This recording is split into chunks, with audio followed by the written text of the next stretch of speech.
First, Committee of the Whole Board meeting. Would you all please rise for the flag salute?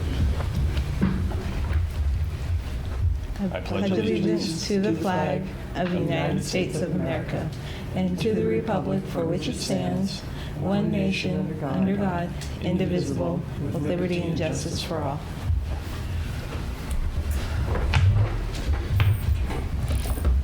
And before we get into tonight's only agenda item, which is for us to have a conversation about board priorities, over the weekend we lost our colleague Karen Vial. This is the first time that we've been together publicly since that. So I would ask us all to take a moment of silence and remember Karen.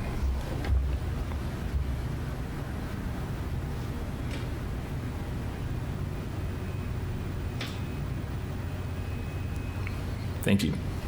And we will, as part of our August 22nd board meeting, we'll come up with a formal tribute to Director Vial, and there should be information out in the next few days about her public memorial service. Board priorities. So the purpose of tonight's meeting is for us to informally discuss our board priorities for the year. We have about an hour, which gives each of us about 15 minutes if needed to share board priorities, to present them, why you believe they're relevant, and then to just have conversation about what other board members think about those priorities. Let's start with Director Cobb. Oh, wow. Okay. Well, there are a lot of things that I think about related to the district all the time. So tonight, though, I thought my strategy was to try to bring back those things that really popped out and surfaced for me as we were engaging in the superintendent's evaluation process. So these were the notes I captured there and the thoughts I had as we were thinking about previous year's goals and some areas that I identified for growth. So I'll just share two thoughts, and I think the first is probably the most narrow. In reading through our section around, I don't remember what it's titled, but the section that addresses issues of human resources, the one area that really stood out to me is, and there might, I'll acknowledge right straight up, there's probably already things happening in these arenas with both of these, but I think that when we prioritize them as a board, it maybe helps to get them higher visibility. But the one area that I thought needed some attention was just really thinking through how we attract and recruit substitutes more competitively. I know that there's a substitute shortage generally across the state and definitely in our region, but just thinking through how do we rise in terms of competitiveness of subs wanting to come and work in Tacoma and then coming back to Tacoma. So the things that I was wondering about as I was reading through those sections are, how does our daily rate for subs compare to other neighboring districts? And I'm sure that Lisa and team have that information, but then two, how do we gauge their experiences when they're with us? Just having access to that pool is already tough, like I've already said, and they're going to be, it's not going to get any easier, I don't think, in the next couple of years, but how do we try to position ourselves to be more competitive and like just retaining subs, I guess, getting folks to come back. So that's one thing. Like I said, it's a pretty narrow priority, but I think it's something that with a little bit of focus that could be maybe addressed in the next year.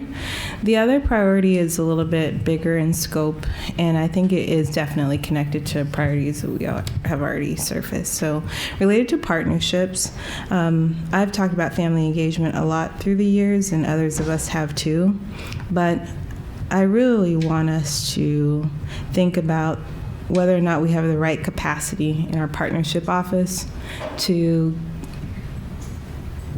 catalyze the kind of family engagement that I think we need to keep moving forward. I think there's research, I know there's research that shows that when families are more engaged in students' learning and development, students do better. I think we've done a really great job at the community partnerships side of the partnership office's work, and with a very small team, but I really want to see us grow our capacity to really implement both sides of the dual capacity building framework that we've adopted.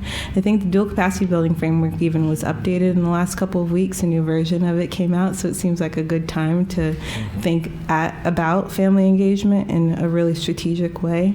And when I talk about family engagement, the way, like my long-term vision for that is that at the elementary, middle, and high school levels, we kind of have a framework for what we would expect to see as kind of like minimum floor family engagement activities, not just activities even, but minimum floor. And I think that there's already been some effort to embed more focus on family engagement in the continuous achievement process, or continuous, what is the A? Is it achievement? Action, achievement. The CAP process. Whatever one CAP you prefer. process. But in addition to what principals want to focus on or need to surface related to family engagement as like the priority area for focus, like what beyond that is like foundational? Like in elementary schools, we should expect to see this, this, and this. Like things like curriculum nights and those things have been standard, but really thinking about family engagement more in the context of how we think of instruction, even what is the framework, and thinking about it in more even a tiered way too. What do we do for all families? What do we make sure is available? And thinking about it on the educator side too. Like some teachers are great at family engagement and reaching out to parents. Some folks need support, and that's okay. But how do we provide support on both ends for families to engage and for parents to engage too? And then with that, something else that's come up through the years, but I think is really a family engagement issue, is ensuring that the school's dedication of resources to language access is appropriate to the language access needs of the families in those schools. So really thinking of language access almost like at tier 2 support that some families need, but having resources that are commensurate to the needs in those schools, and really thinking about that as a foundational kind of family engagement strategy to make sure that you're engaging all of the families in the school. So those are my main things, just thinking about how do we really get at that shift in the whole child framework, one, like connecting that, and then two, not necessarily thinking of this as maybe it is a need for additional resources that we don't really have right now, but thinking across special education, thinking across Title I, thinking across LAP, thinking of all the sources of funds that we can use to focus on family engagement. How are we using them, and what are the minimum expectations that we want to see at each level of the school to make sure that there's meaningful family engagement. I'll start rambling for everything from special education to college and career planning at the high school to just problem solving around students who have behavior needs or who need some behavior support. It's just all of that.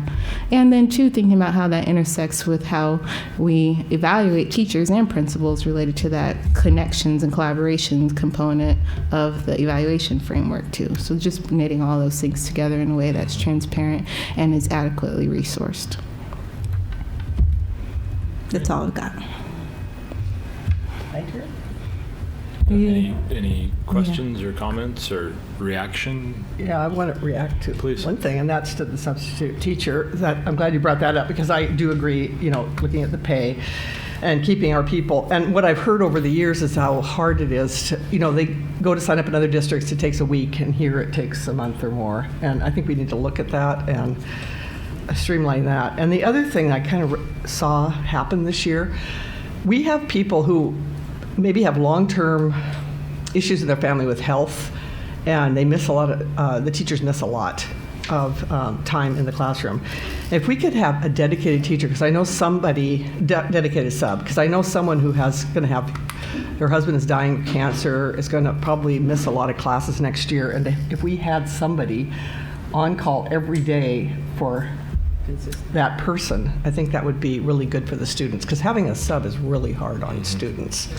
So to look into something like that. And I don't know, with our small class size money, since we don't have enough classrooms for all that, if we could maybe at some of our larger schools hire a dedicated sub to have in the building all the time. I'd like to look into that. I know there are other districts who do that. Do you have any reaction to what you said? I was already jotting down a potential benchmark for your HR, so I think that's an important issue.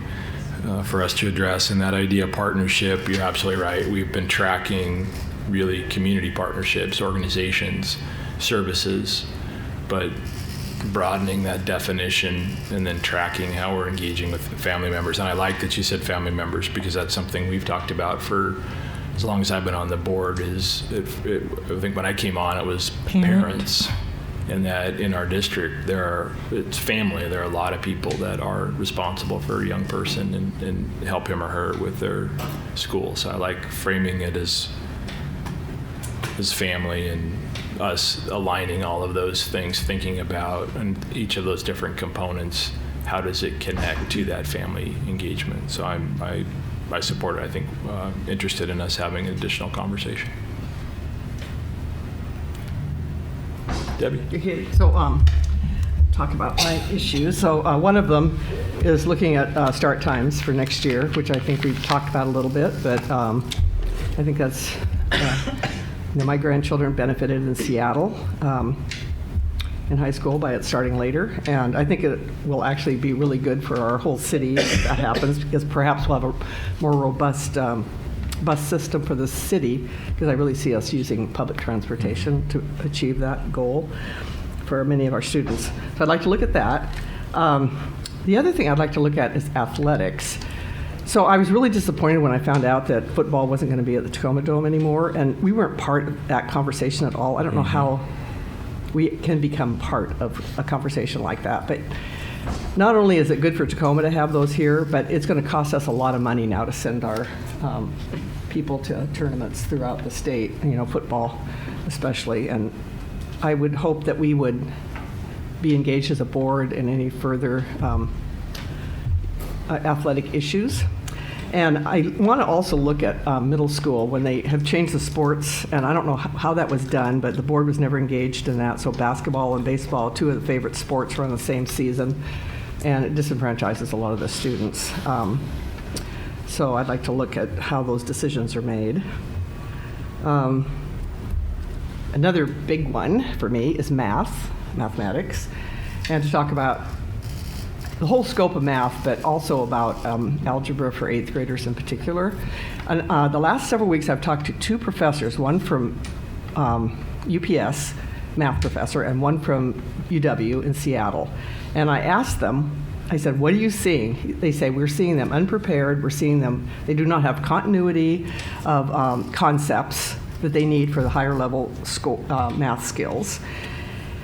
And one of them said also it's a lot about the work ethic too, and it's doing homework every day, and it's a foreign language, it's a language that they have to master. So I'd really like to look at, what we're doing in the classroom, how we're helping students to understand, because I think we have a huge issue here in our district with math. And it may not, it's not just us, because these professors are seeing kids from everywhere, so it's not just Tacoma. But maybe we could do better. And then they'll say, we always want those Tacoma kids. So, and then I'd like to look at curriculum usage for title, ELL, and special ed, to make sure that their needs are being met with adoptions of our new curriculum, and that it's usable for them. So those are my issues right now. Mm-hmm. Thank you. Andrea, do you have questions, comments, reaction? Yeah, and just an FYI about Director Leon. Yes. He is stuck in the brush fire traffic that was right around 512. Oh. He said that it'll be about 10 to 15 minutes. Yeah. Okay. I think that, my reactions. I think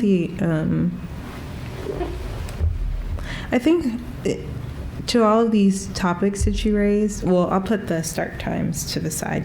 Thinking about the athletics decision making and our involvement at that level, thinking about the 8th grade algebra question, and thinking about curriculum use. All of these, to me, fall into a bucket of evaluating almost current initiatives, or getting some insight into the implementation of current kind of efforts. I'm saying that because I'm thinking about how to scale. Like I just gave out a big old thing on family engagement, and these seem like questions that we have, like want to know more about, like the 8th grade algebra for all kind of came up as we were adopting the algebra curriculum. I agreed, like when you've raised this before, Director Winskill, about wanting to make sure that the curriculum needs are met with our adoptions for all the supplemental programs like Title I and programs for our English learners. So I have all those same questions too. I'm just wondering about how to frame it in terms of getting the answers. But I think everything that you raised on those topics of athletics and those decisions and math and curriculum seem like things that we've had these questions before, so it would be nice to get some report back or to have some engagement around them. And not that I think that all of these things are decisions we should be directing, I guess, but just knowing the detail, like getting more insight into how they came about and where we're at, that would be helpful to me. The start time question, I know Director Leon obviously wants to bring that up too. And I think it's a big question with lots of implications for students at all levels, for families. And so making a decision like that would require, I think, lots of family engagement, lots of engagement with partners to ensure that they're willing to adjust. I'm sure they are, most of them, like adjusting their start and ends. But just thinking through how we, if we were to do something like this and make this move with all the, just thinking through all the implications. So I think it's a big conversation, and one that we should have given what we've heard from a small and growing group of students. Seem like every time they come, they have one less person here, but more people on their list. But we've got a growing choir from kids telling us that they want us to consider this, and board members who want to consider it, but how we consider it, that seems like the question for me right now. I have a question. Have you asked the boys at home how they feel, your boys? I haven't asked them directly, but they're pretty easy in the morning, but they don't do a lot in the morning. I shouldn't say that publicly. They just kind of go. They obey. They're too tired. I think it's a question worth having. But again, to what end? I think the research would support that, like the students shared and Director Leon has shared, that biologically, students at different ages are wired to wake up and to go to sleep at different times. And that has always been the case biologically.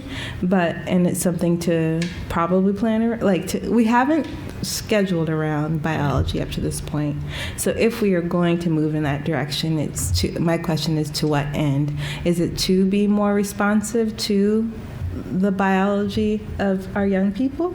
Or is it to ultimately try to have an impact on some measures, some benchmarks that we've established, like graduation? Is graduation the one? I don't know, because we're already getting to where we set the goals for and keep going. Is it something about wanting to create additional opportunities for something? I think getting at why we're doing it, or what we hope to accomplish by doing it, would be an important step to take for me too. Being clear about that, what we want to accomplish. Yeah, and the biology one is a valid reason, sure. But just being explicit about what we're trying to accomplish by taking on something like that, I'd want us to get to a point where that's transparent. Yeah, I feel the same way. I'm interested in potentially exploring it. I don't have clarity yet on the outcome or outcomes that we would try to achieve. And I actually spent some time after our last business meeting. One of the students approached me, and I talked with them for 15 or 20 minutes.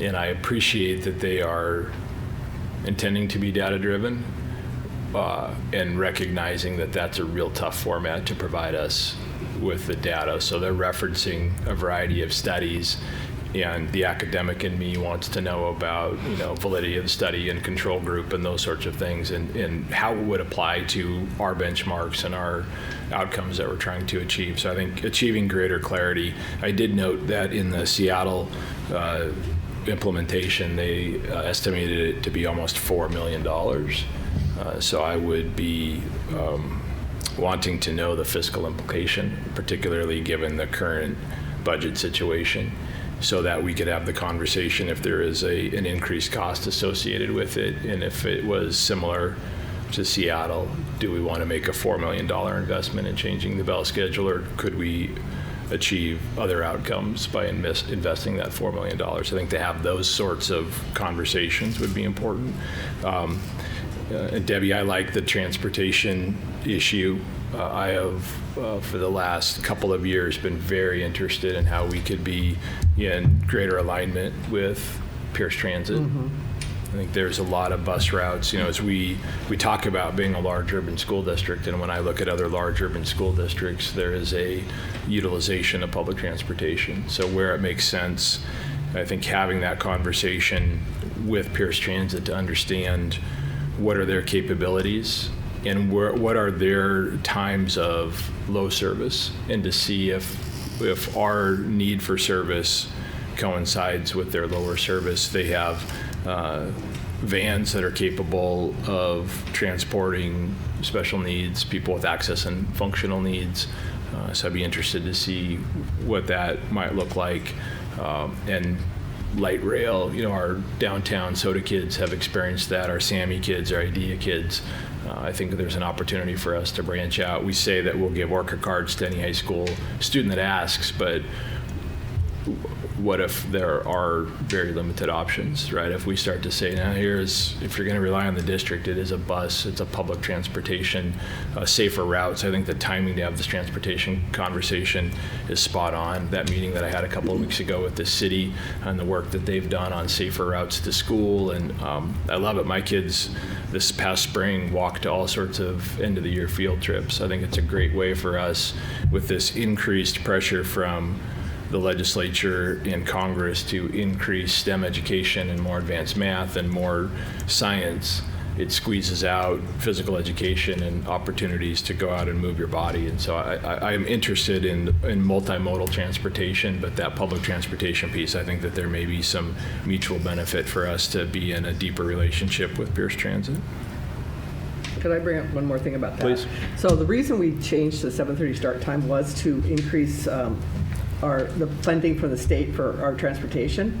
And what happened is it went way down because people were not willing to have their children sit at the bus stop at 6:30 in the morning. So they started taking their children to school, and then the count went way down. We lost a ton of money from the start.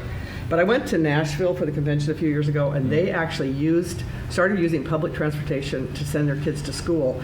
And they saw a robust system for all the adults too. And so when my older kids were in school, we did not have yellow buses. We've always had special ed buses, and I still think we need to maintain the yellow, the special ed buses. But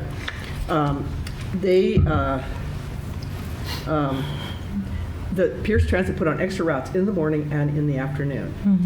And it was really good for everybody. And that's what they saw in Nashville. They saw a huge increase in ridership across the city, which I think would be great. And then my grandkids who go to UW in Seattle, they have Orca cards. They get to go all over Seattle. They get to come here by train, by bus, whatever, And that's what the Orca cards would be good for here too.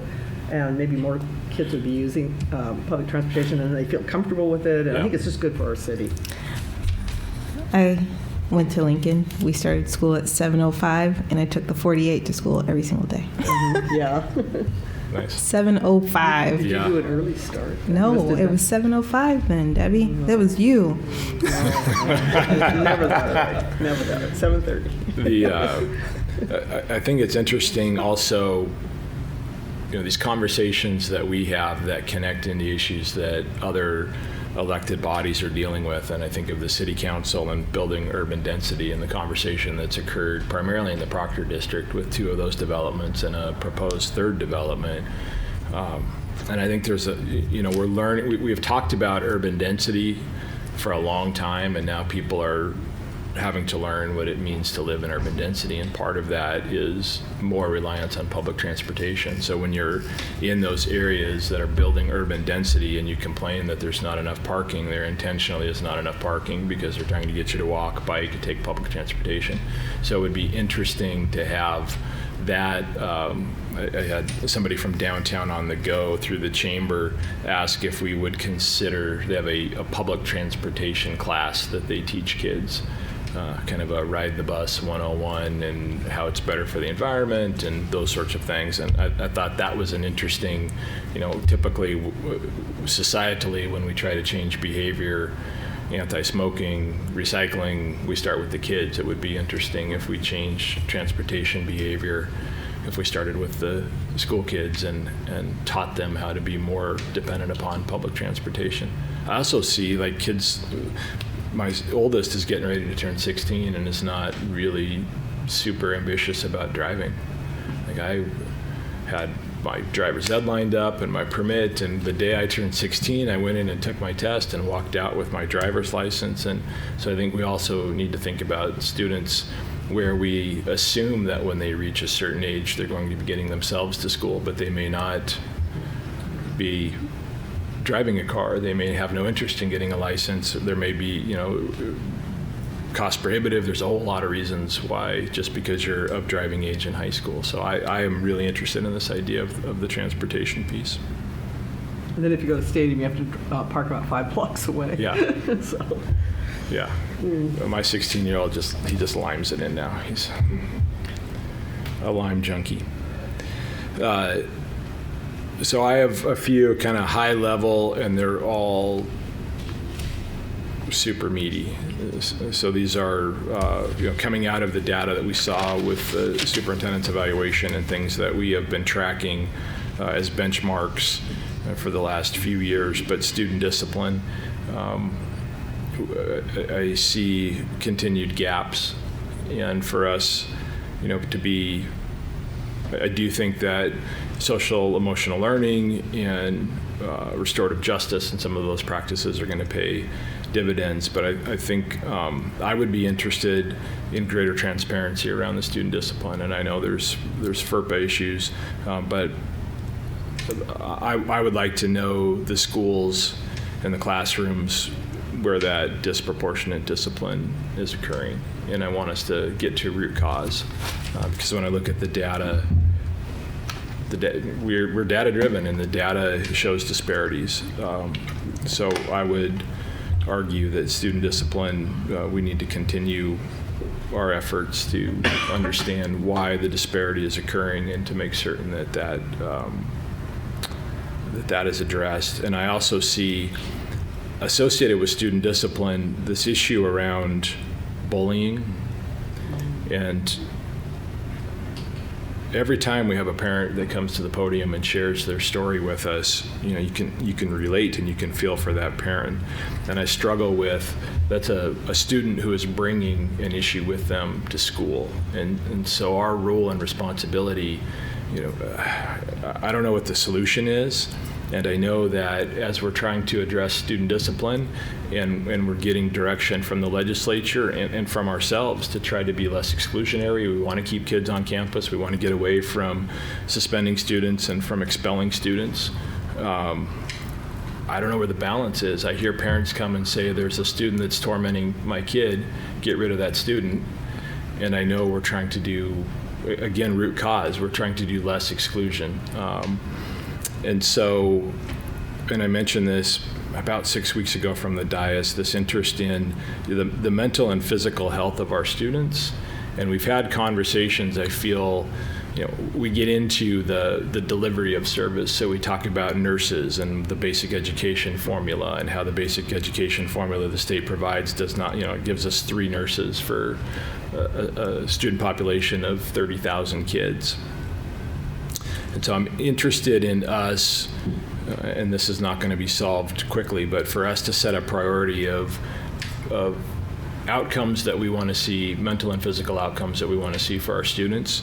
And then, Director Cobb, to your point on partnerships, how are we really working with the family and with community partners and stakeholders to address those issues? And I think we can only get this done in partnership. I love what we've done at Oakland High School. We talked a long time about having that sort of a service available. I see our colleagues down in Bethel getting ready to do something similar, which is awesome. I would love for us to have primary care and dental care in all of our schools to create the space for those sorts of services, or to have geographical access to those services, it's hard for me to justify how we would pay for it. And I think that there are community health organizations and other stakeholders that are better positioned to come into our dedicated space to provide service. I think that's how we get to, on the mental health side, our school counselors do a whole lot of scheduling and not a whole lot of mental health counseling. And I think, we, as part of the budget going forward, have talked about the elimination of the career counselor position. I think that there's an opportunity for us to have a conversation around, is a career counselor and a scheduler, are those complementary responsibilities? If you have a young person that has an interest in a pursuit and you tell them what they need to be qualified, then how do you help them build a schedule so that they can be qualified? And that we really then need to figure out how mental health professionals have mental health time with the kids that are in need of it, and during school, before school, after school, like we've done, how we've extended the school day and the school year. Are there opportunities through partnership for kids that are identified as needing that assistance to be provided with that care? And then just the billing. So are there kids and families in our district that are receiving services who are Medicaid eligible? And what are the barriers? Is it at the state level? Is it at the district level?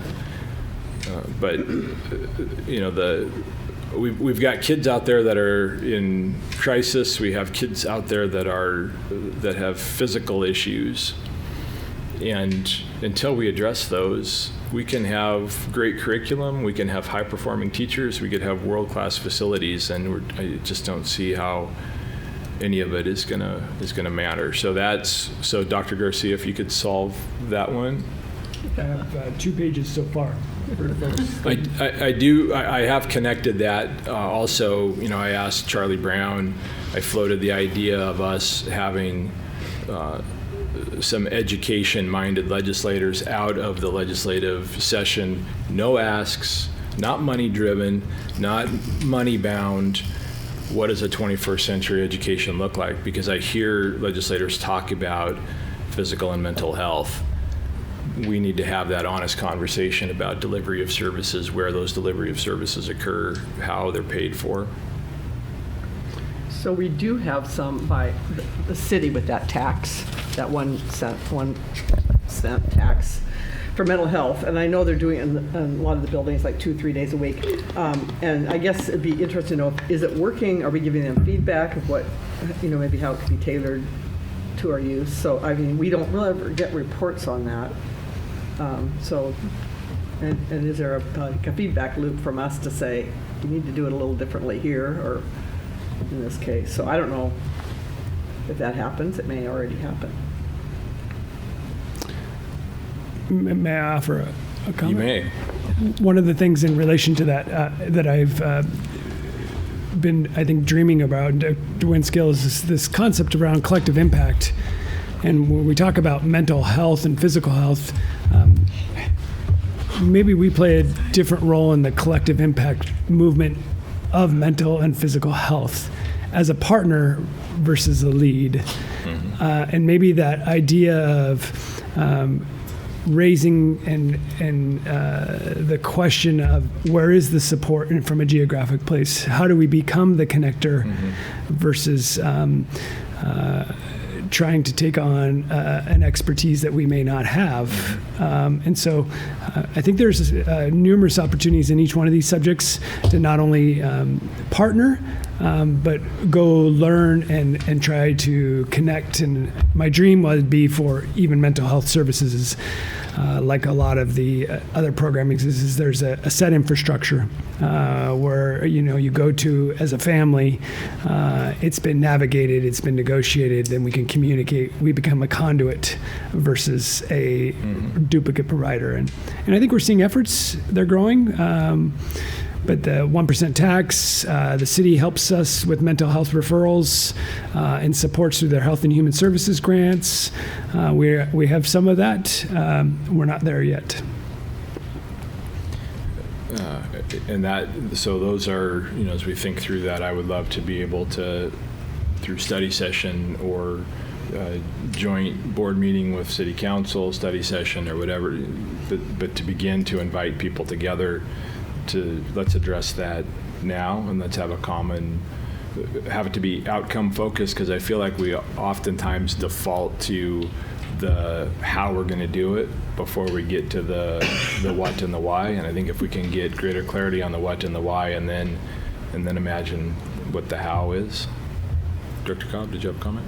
I just have comments on your whole list, but now I'll wait till you're ready. Okay, and just for me to close on this one, I also think on the funding side, we've been very effective with our federal legislative agenda in the last several years. And that typically involves a visit to the Department of Education. And I think it's important for them to continue to be involved in this discussion. But I think that there may be opportunity for us to do more educating and dialogue with Health and Human Services, and have conversations about federal resources that Health and Human Services could provide, or could do a better job of providing. And we are in a good position with Senator Murray and her standing on the Health, Education, Labor, and Pension Committee. So I would, as an early potential agenda item for our federal legislative agenda, add an HHS engagement and talk with Jen Covino and the Simon Group about what a potential strategy would look like, and their guidance on how we might have that discussion. Because those federal resources they represent a small percentage, but I do think a better alignment with how the federal government is funding those health, mental and physical health services is worth exploring. On that topic, but then also related to some of your other things, it makes me wonder now what we included in our community schools grant and as the plan, and how some of this might intersect with that grant. But more broadly on the issues that you raised, I think a lot of them to me are connected, and maybe you see them all as connected too. Especially with student discipline and the bullying question, and then thinking about comprehensive access to comprehensive services, physical and mental health, and all of that. So it just makes me wonder, from a system standpoint, we have limited resources for both instructional and non-academic interventions and supports.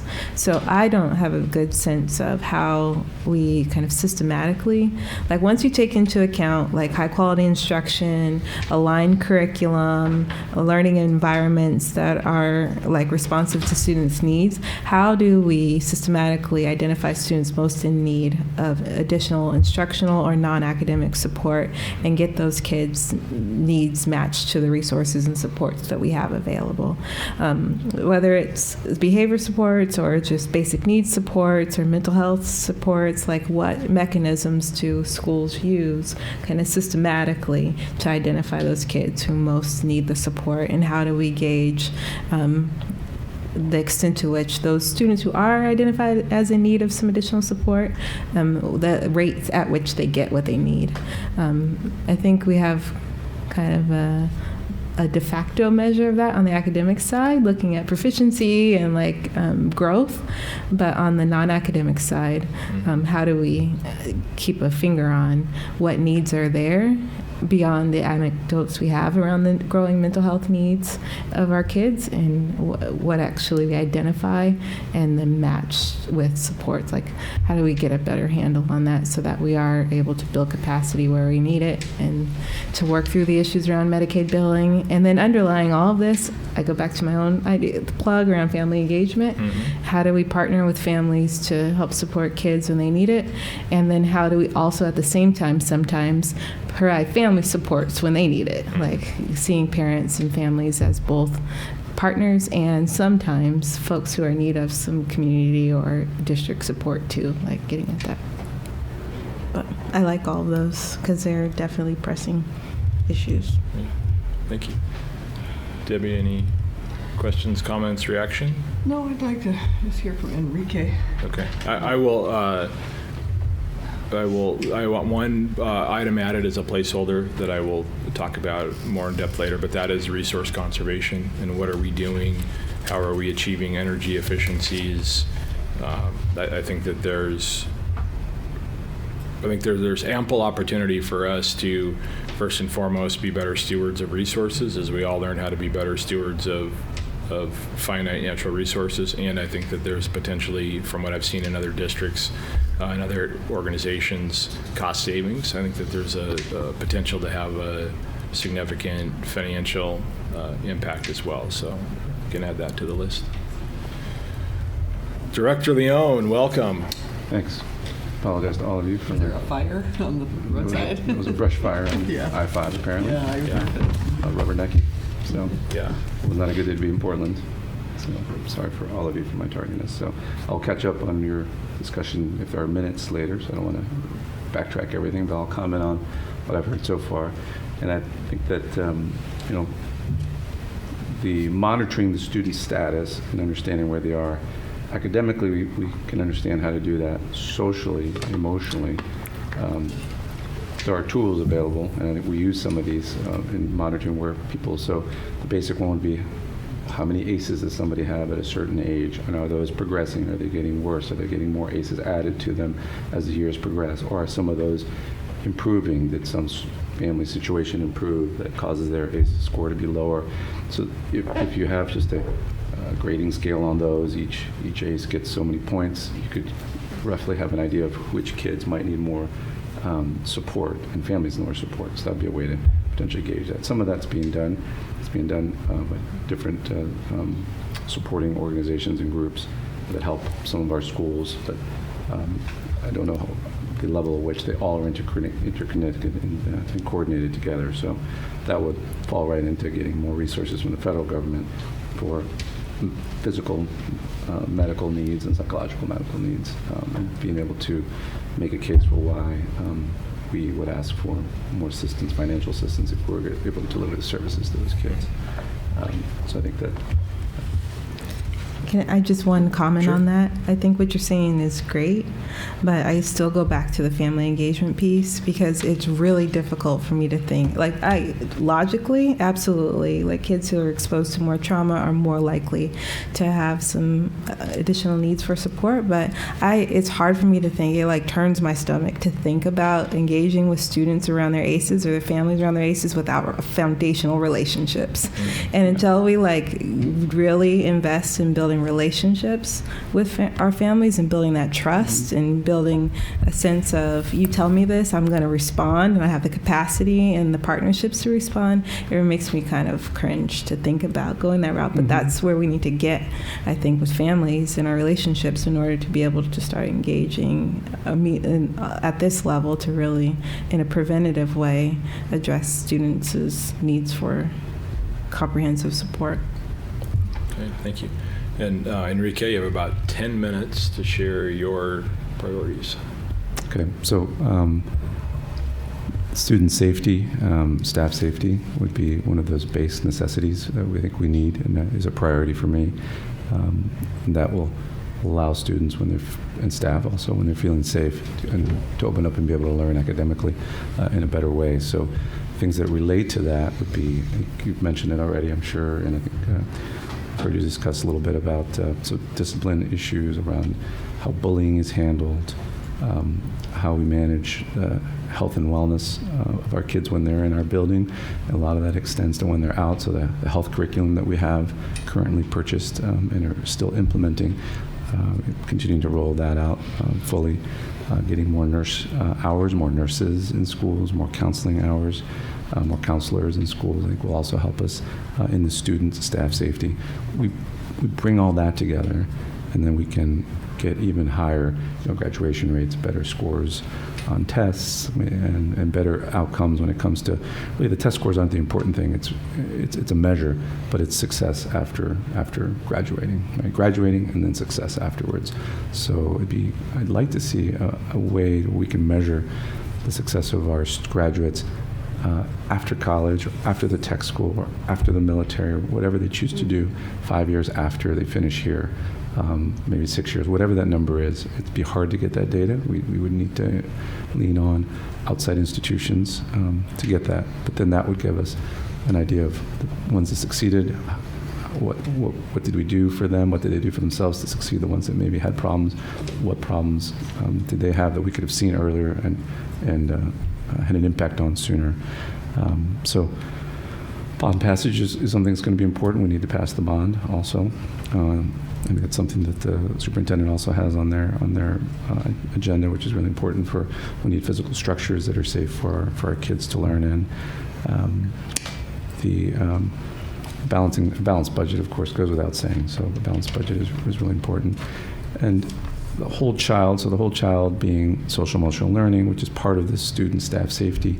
I put all that in almost the same bucket. And rolling out the curriculum we've purchased already, the social emotional learning curriculum, at a faster rate. If we can roll it out faster than 3 years, I think that would improve down the line kind of how those kids are managing their emotions and interacting with students and teachers and how well they do academically. So part of that student staff safety of the whole child, I think a big piece of that would also improve with us studying and considering the later start time for high schoolers. So we can discuss, and I think we should study it in-depthly, the pros and cons of it, because there are lots of pros and cons. We'll have future time to do that. But high school level, even middle school level, has been studied. So there are the brief, I'll just outline the brief benefits are academic in nature, so higher graduation rates, better GPAs. The grades go up by half a grade point, so a B becomes a B plus, or a B plus becomes an A. These have been in some, so not just the Seattle studies, but in North Carolina, they studied 120,000 kids over 6 years, and they found this to be true, many of these things to be true with academics there. They didn't study their well-being emotionally. So Seattle's got some good data that's 10 to 15% less rates of anxiety and depression in those kids now that they're starting later. And that doesn't sound like a lot, but that is a lot when we're talking about the suicide rate that we have in this country, especially in the youth. Pause there. Question, reaction? One bit. Oh, I can. Debbie? Did you want to go first, Debbie? Go ahead. I think all of the points that you raise and thinking about it holistically as student safety is a good way to frame it.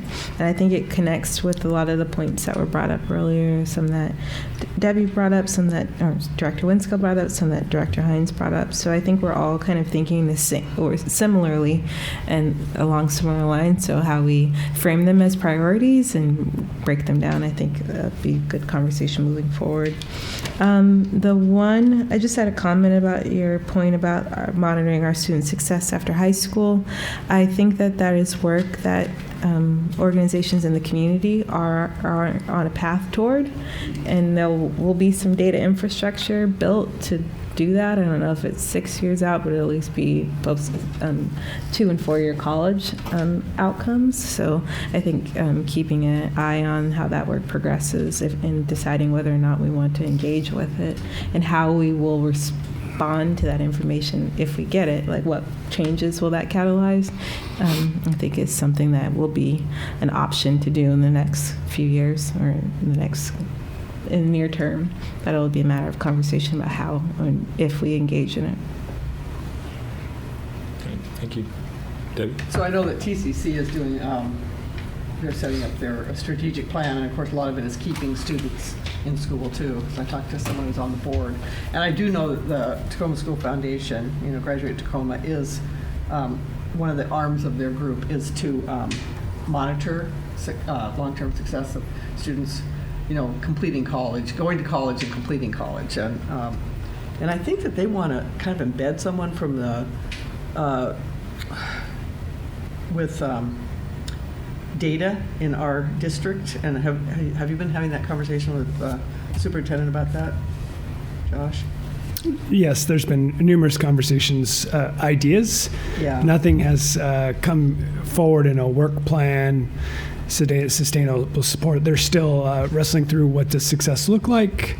There are other infrastructure. Where does the data come?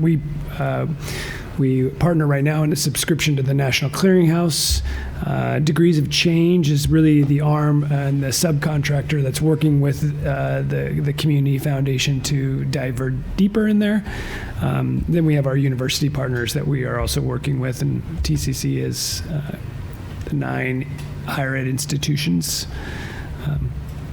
There's a lot of work. I'd say that I think the field about post-secondary success is evolving nationally, and a lot of lessons learned. And then there's a lot to consider with students. How right now you track that information is through Social Security numbers, surveys, and there's unintentional consequences by collecting that information that need to be considered that make it sensitive, and that's helps.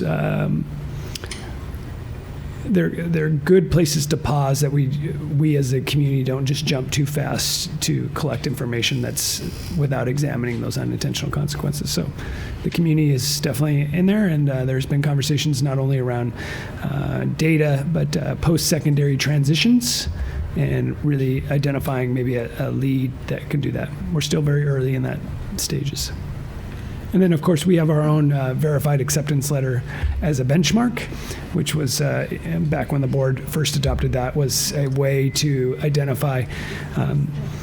We don't know and have a data system to collect afterwards, but we can see if they are prepared enough to be accepted to the state in both military, 2-year, 4-year apprenticeship programs, as post-secondary experiences, not just college. So I'd like to respond also to the budget item that you put on there.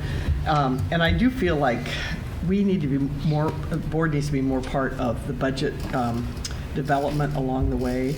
And in the past, we've had lists of, here's the programs we're going to add, here's the list we're going to take away, we're going to do it differently. And we didn't have that this time. And it's like libraries. I see some cuts in libraries, but I've never been told that, as a board, that we're taking libraries and making people be in charge of 2 libraries, and I'd like to have a discussion about that. But I just think over the year, when we're developing the budget next year, and if we do need some cuts, we need to weigh in early, because we're the ones that get blamed, for some of those cuts. And maybe they're not cuts that we like either. I echo that. I feel like we needed more work sessions that are actually about the substance of the budget leading up to adoption than we have had, at least in the years that I've been on the board. I'd agree, yeah. We did talk about the busing before you came. We talked about math. Mm-hmm. So I don't know if you want to weigh in. I mean, we all talked about things that we all weighed in, so I don't know. Which piece about the busing? Actually, before, go ahead. I have a question. I think we probably, and we're almost at the end of our time, I think we had a question about, well, I have a bunch of questions about later start time that I think, because we start talking about data, and I'm interested are they cohorts, how are we tracking, is it longitudinal, and they're looking at these students and the students are making progress, or it's this group of students versus that group of students? Because that's been part of the challenge I've had over the years with standardized test scores, is you get one cohort that gets compared to another cohort instead of the growth of a particular group of students. Do we need a study session? Is there interest in having a study session on Bell schedule? Yeah, I think so. I would like one. Yeah, definitely. okay. And in the past, we've had time parameters, so a 90-minute study session. So shall we start to put a study session together? I can work with the superintendent, and we can determine a date, and then your input on, the going forward study session idea that I proposed. I feel like our study sessions, we created study session time because our board meetings were getting too long. So we carved out that third Thursday for study sessions, and we put time parameters. We said 90 minutes.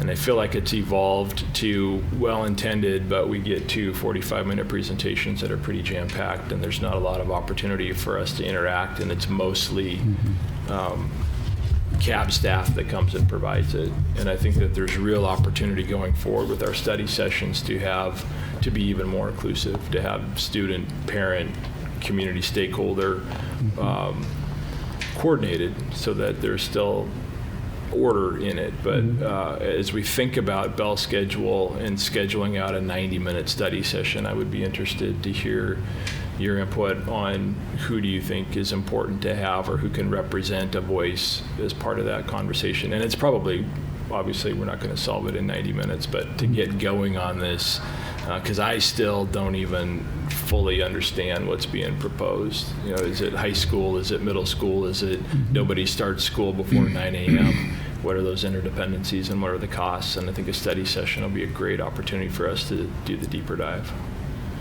So I will work with the superintendent and we'll identify a time for a study session. I agree. I think, so like you're saying, carve out maybe 5 or 10 minute blocks for some of these outside groups, constituents, and support organizations that would wrap around to potentially have support this or have concerns about it, to give their point of view. To hear all of that and to have it be outcome driven. So if we're interested in the transportation side, then we invite transportation people in to talk about it. Yeah. And we have that subject matter expert that comes in to offer the perspective on it. And I shared this with the young person when I talked to him after the meeting a couple weeks ago. It honestly has been balanced. I hear from parents that go, "Oh my God, that would totally screw up my morning if you did that." And so, I want to make certain that it's holistic, it's comprehensive, that we hear a variety of perspectives. I think too, like your point about being outcome oriented, like I'm really getting clear about what the proposals is and what the outcomes you're trying to achieve are. Because in making a decision, I think that there should be multiple options to get at the outcomes you're trying to achieve.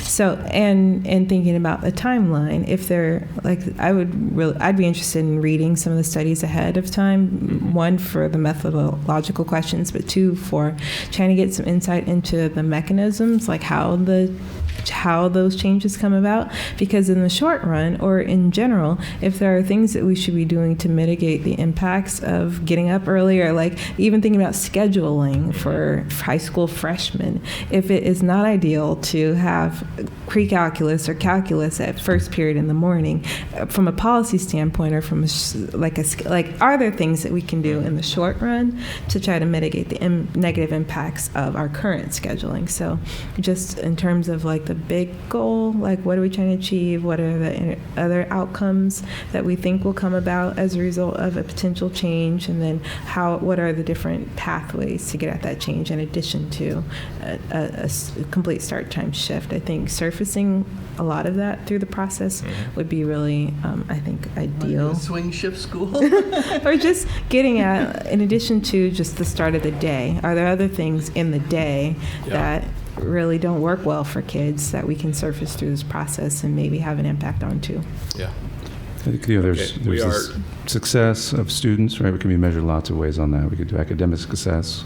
We could do medical, physical, mental success. So kind of physical and mental health, attendance, discipline. There's a lot of those topics we should discuss. Of course, budget. Is it budget neutral? So lots to discuss. And, in the budget, we talked about that before we got here. Just the study that I saw in Seattle showed that they anticipated implementation at almost $4 million. So we need to figure out those sorts of the cost-benefit analysis. All right, we are over our... One process question. Yep. So recently I had a chance to school districts that were moving this, and without getting into the content of yes, no, one of the recommendations that came was to maybe have a similar conversation like you've had tonight, just based on this, amongst board members, to flesh out what is the information that would be relevant, what kind of options of outcomes to solidify that prior to scheduling a study session or prior to inviting maybe a beneficial step as far as process. And then gathering that information or gathering those audiences that are relevant to that seemed to be a unified step that others had used when exploring the concept to allow the board to get clear on what I heard from you, outcomes, other things to consider, information, unintentional consequences, budget, but some of those broader topics, maybe a process step that you might want to consider. Sure. Well, so this was our first committee of the whole. What do you think? Excellent for the part I was A here. good tool to come and be able to just talk about things. So shall we schedule another committee of the whole meeting? We had talked when we scheduled this one that perhaps having one 2 weeks out. Is that, do we want to, that would be the 8th of August. We don't have a board business meeting until August 22nd. But do we have much to discuss in 2 weeks? I mean, Well, You know. what I heard Dr. Garcia suggest is we as board members would begin to winnow down, here are the things of interest. If before we schedule the study session, here are the outcomes, here are the stakeholder groups, so that the purpose of that next committee of the whole would be mostly focused on how, if we're in agreement right now that we'd like to have a study session on Bell schedule, the next committee of the whole then would allow us to give guidance to the superintendent about the answers to the questions that we're seeking. And further, I mean, I know Enrique has more to say in this dynamic where someone raises a point and then it spurs a thought and that dialogue so that's, Debbie, how I would see the next, we'd spend the next hour at a committee of the whole being mostly focused on how do we get ourselves positioned to have a study session on the topic. I Andrea? would appreciate having like something written up about what we talked about tonight, like almost in like a table format, so that, or some summary of tonight, so that we can use that as a basis for almost voting, or not voting, but like using to determine the priorities. And maybe it's the same thing, that a tool that we can use to surface like the outcomes or the relevant information that we want to get, so that there's some written record that we're each looking at and responding to, so it's not just our own kind of memory of it. And if it needs to be tweaked to better reflect what each of us offered, sure, but at least so there's a common source of the truth almost, or common Sure. source of. And that's a great point. And I talked with Tanya after the last business meeting, and she is going to put together minutes. So she's going to rewatch the videotape and put together some comprehensive minutes for us that reflect all of this dialogue. And then that, not losing sight of the collective priorities, because we have multiple priorities. And the thought also is, if we take the priorities that we've surfaced and then what the superintendent has identified, and then we can do a blending of, here's the board priorities, here's the superintendent priorities, because we will need to come up with one final set of priorities. We will own it, but I think we'd be foolish to not take input from the superintendent to say, here are the things I think are important, and then we can have conversation about how we finalize the list. And then the idea is that these committees of the whole will help us to schedule study sessions. And so I see coming out of all of these priorities then a study session devoted to Bell schedule, and we probably going to want to have a study session on this, the health, mental, physical health issue that I raised, where we invite, and you and I had previous conversations about this, where we get stakeholders around the table, but having that common memorialized document of what was said and what was decided, and as our guide as we move forward. So that August 8th, you're throwing dates. It's not a good day for me. It's not a good day for me either. I'm out of Okay. town that day, but I can do the next Thursday. I can't do that. All the other ones. Yeah, the 15th. I mean, we could do it next Thursday. Yeah. I think we want a little bit of lead time for staff. It's a tough time of the year because They're on leave. Yeah. vacation, and we're on 410s, and all right, shall we? Should we pick a day now?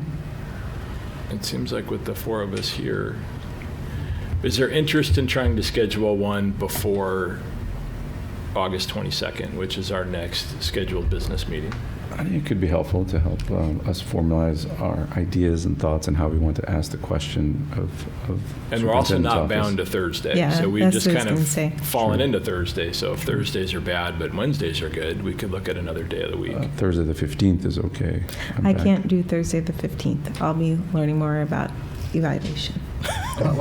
I'll be in a nerd. I'll be a nerd that week. Okay. Okay. That week, okay. I can do other days. That week you're out?